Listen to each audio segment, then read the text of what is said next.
Assalamualaikum, halo sahabat Mutiara. Di episode sebelumnya, saya membahas tentang bagaimana penyerapan akar ini terhadap unsur hara. Kali ini saya akan mengulas tentang mutu dan bentuk dari pupuk, agar sahabat Mutiara tidak salah dalam memilih pupuk. Sayang rasanya apabila pupuk yang kita berikan ke tanaman itu tidak tepat, karena biasanya pupuk ini menghabiskan sekitar 30% dari total biaya pengeluaran dalam proses budidaya. Yuk simak podcast kali ini sampai selesai.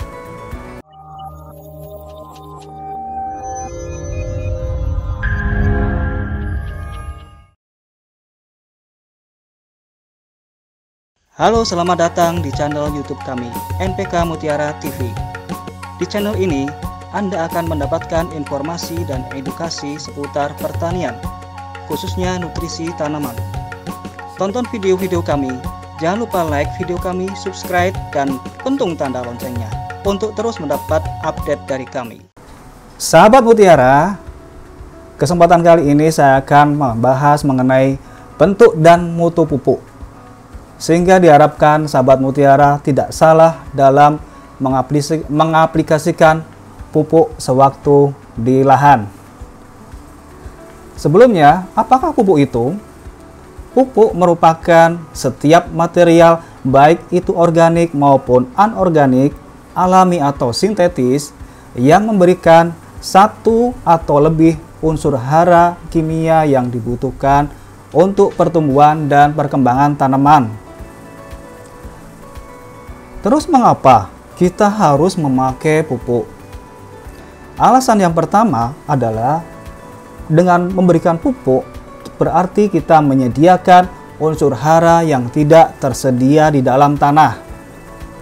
Yang kedua, dengan pupuk itu kita menggantikan kembali unsur hara yang hilang karena terangkut oleh panen, kemudian tercuci, erosi, maupun terikat oleh koloid tanah.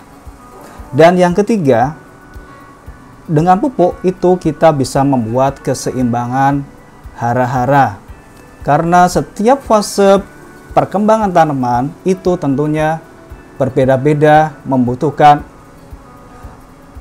tingkat besar unsur hara tertentu dibandingkan dengan unsur hara yang lainnya.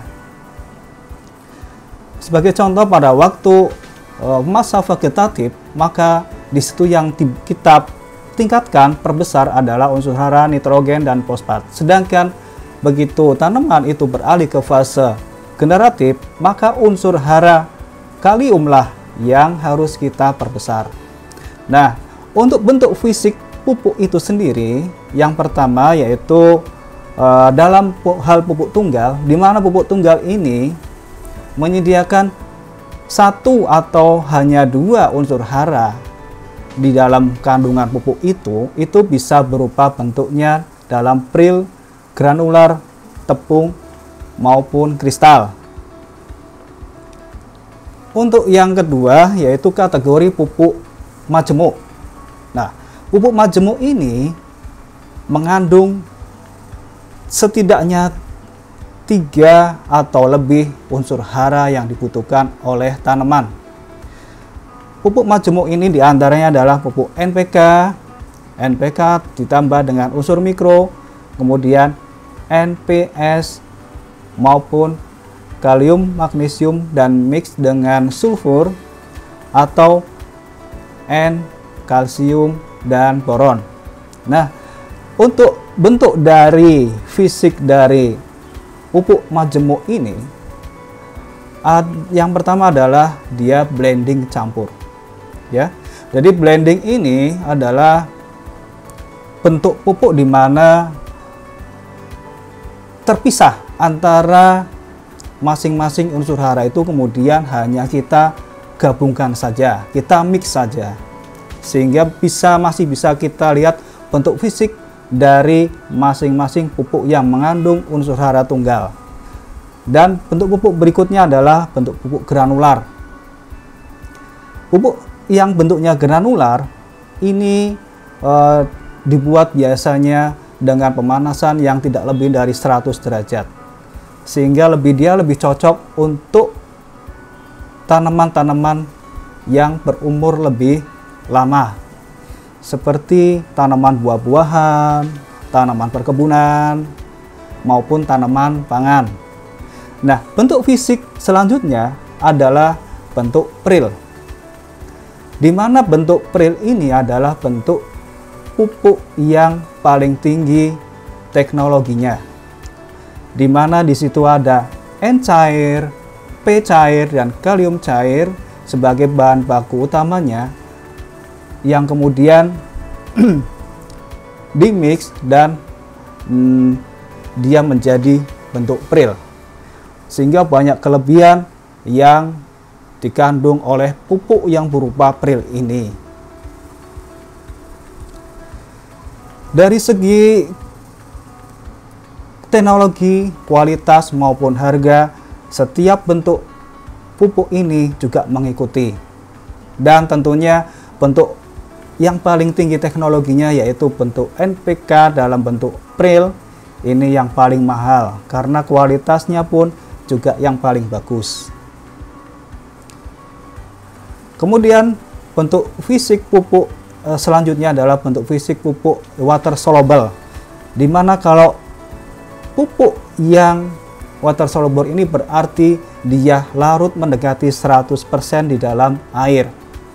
Nah, kalau sahabat mutiara sekalian memakai produk dari Merauke Tetap Jaya, tidak susah mengenali pupuk yang berjenis water soluble ini, karena di karungnya, di kemasan itu sudah ditunjukkan dengan tanda tetesan air. Berarti dia kelarutannya sangat bagus dan mendekati 100%. Bentuk fisiknya ada yang berupa granular, kristal, tepung maupun tepung majemuk. Jadi tergabung di situ ada unsur makro dan unsur mikro. Selanjutnya, saya akan membahas mengenai mutu pupuk. Sahabat petani mutiara di seluruh Nusantara, ketika kita datang ke toko pertanian dan berniat untuk membeli pupuk, apa sajakah yang menjadi pertimbangan untuk memilih suatu jenis pupuk tertentu? Apakah harganya? Apakah mereknya? Atau kandungan atau isinya? Nah, mutu pupuk itu yang pertama itu adalah kita melihat kadar haranya. Ukuran tingkat mutu pupuk yang dinyatakan oleh satu set bilangan yang umumnya terdiri dari 3 angka berdasarkan kadar hara. Misalkan dia NPK, berarti di situ tercantum kadar hara N-nya berapa, P-nya berapa, dan kaliumnya berapa. Semisal kita membeli pupuk NPK Mutiara 1616, berarti biaya yang kita keluarkan, uang yang kita berikan untuk membeli pupuk itu berarti yang kita beli adalah 16 unsur hara N, 16 unsur hara P, dan 16% unsur hara kalium. Demikian pula apabila kita membeli NPK grower di kemasan tertera 15, 9, 20 plus TE. Berarti jumlah biaya yang kita keluarkan itu kita mendapatkan 15% N, 9% P, 20% K, dan unsur mikro atau tersier elemen. Itu yang kita dapatkan. Yang kedua, bahwa mutu pupuk ini itu bisa dilihat dari bentuk asal haranya. Ukuran tingkat mutu pupuk yang dinyatakan oleh bentuk unsur hara itu juga tergantung dipengaruhi juga oleh kelarutannya. Untuk contohnya, bahwa bentuk mutu pupuk ini ditentukan oleh bentuk asal-usul haranya, misalnya N ya, nitrogen. Itu kita bisa melihat bahwa N dalam pupuk itu dalam bentuk N amonium atau N nitrat, ataupun bisa juga kombinasi di antara keduanya.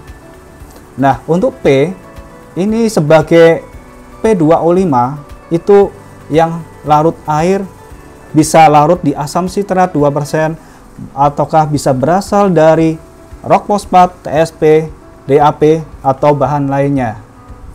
Nah, apabila kalium yang kita beli itu bisa berasal dari KCl atau MOP, atau juga K2SO4 dari SOP. Begitu pula untuk Mg-nya, itu Mg-nya yang larut air berasal dari kieserit atau dari sintetik kieserit. Kita harus cermat sebagai petani yang akan membeli pupuk. Jadi, apakah kandungan yang tertera di dalam pupuk itu sendiri, supaya nantinya kita bisa tepat memberikan sesuai dengan kebutuhan tanaman yang kita tanam. Nah, kita kembali yang tadi untuk nitrogen ya. Jadi ada kelebihan dari nitrogen apabila itu kita beli dalam bentuk N nitrat, karena nitrogen yang dalam bentuk nitrat ini tidak terjadi penguapan. Apabila kita membeli dari nitrogen yang dalam bentuk amonium, maka sekitar 70% N yang terkandung di dalam pupuk tersebut akan menguap, sehingga banyak jumlah unsur hara yang hilang. Nah, selain itu, apabila kita membeli N dalam bentuk amonium, bahwa amonium ini dia bisa meningkatkan keasaman tanah, di mana apabila tingkat keasaman tanah itu semakin tinggi, maka akan memengaruhi penyerapan unsur hara lainnya. Dan pula sumber hara nitrogen ini, apabila amonium itu prosesnya lebih lambat daripada nitrat, otomatis dari segi harga, apabila kita membeli pupuk yang berupa N nitrat, ini harganya akan lebih mahal daripada N yang bersumber dari N amonium. Selanjutnya untuk fosfat. Nah, untuk fosfat yang bisa dibilang bagus itu adalah fosfat yang berupa polifosfat, di mana bentuk fosfat ini bentuknya rantai dan bisa meningkatkan ketersediaan unsur-unsur hara mikro.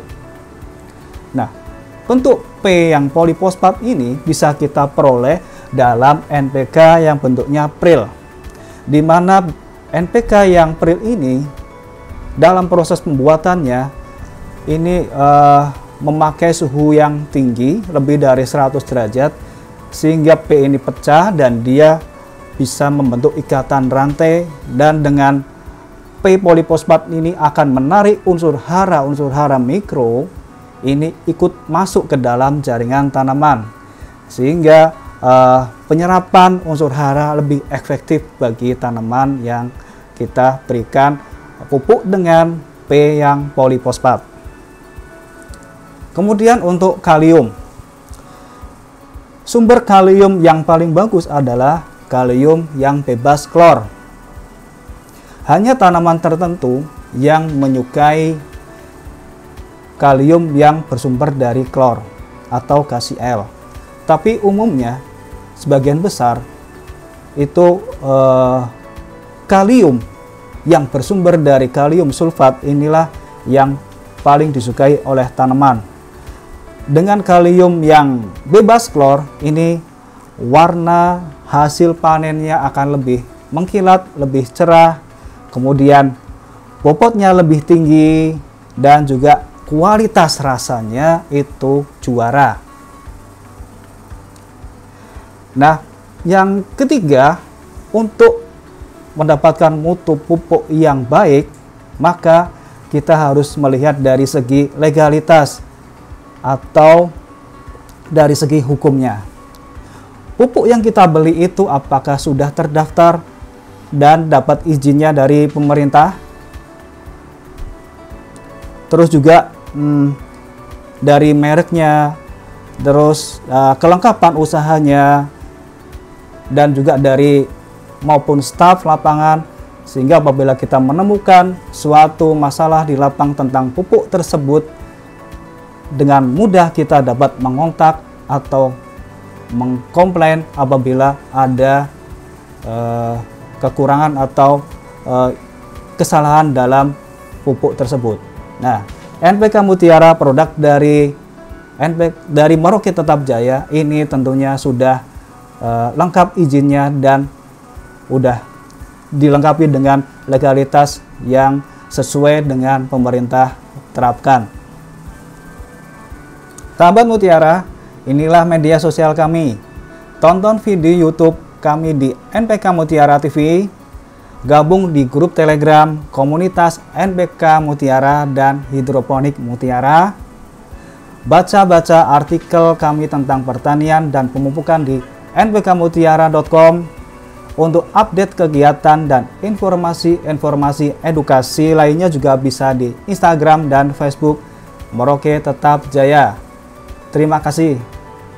Sahabat Mutiara, dari pembahasan tadi yang telah saya uraikan, bahwa untuk yang bentuk pupuk itu kita bisa ada yang berupa pril, granul, kristal, bisa juga untuk yang blending ya.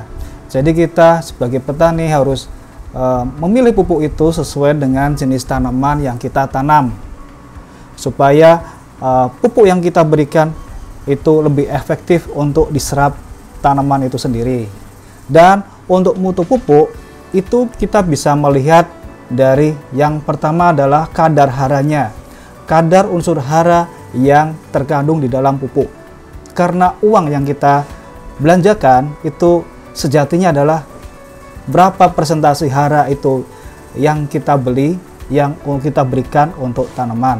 Yang kedua adalah mutu pupuk ini bisa kita lihat dari bentuk asal hara yang terkandung dalam pupuk itu sendiri. Yang ketiga adalah tentang legalitas dari pupuk yang kita beli. Apakah pupuk yang kita beli ini sudah terdaftar di Kementerian Pertanian sesuai dengan izin-izinnya, supaya kita juga nanti tidak bermasalah ke depannya. Sahabat Mutiara, jika video podcast kali ini dirasa bermanfaat, silakan bagikan video ini sebanyak-banyaknya di media sosial Anda, supaya menjadi motivasi kami ke depannya untuk memproduksi video edukasi lainnya. Jangan lupa like video ini, subscribe channel YouTube NPK Mutiara TV, dan pentung tanda loncengnya agar sahabat Mutiara tidak ketinggalan video edukasi kami lainnya. Stay healthy, jaga jarak, dan tetap pakai masker. Terima kasih, salam Mutiara.